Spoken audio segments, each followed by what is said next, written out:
मराठा समाज बांधवांनी शांतता रॅली काढण्यासंबंधी आज त्या ठिकाणी निर्णय घेतला। आज ती रॅली होते।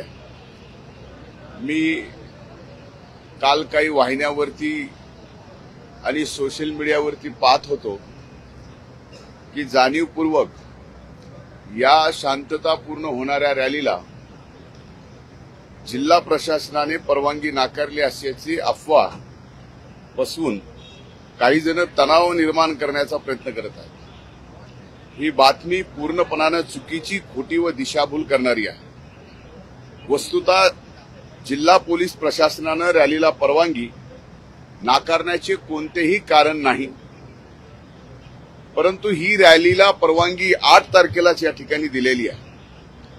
त्यामुळे रॅली होईल व नेहमीप्रमाणे माझ्या बीड जिल्ह्यातील समाज बांधव अत्यंत शांततापूर्ण मार्गाने रॅली पूर्ण करतील असा मला विश्वास आहे। मी स्वतः मराठा समाजाच्या आरक्षणाला या ठिकाणी 1998 पासून या चळवळीत आहे आणि एक कार्यकर्ता म्हणून आजपर्यंत मराठा समाजाला आरक्षण मिळावं यासाठी माझी स्पष्ट भूमिका मांडलेली आहे। सभागृहात विरोधी पक्ष नेता असताना, एक सामान्य कार्यकर्ता असताना या ठिकाणी मराठा आरक्षणासाठी मी स्वतः रस्त्यावर उतरून लढा दिलेला आहे।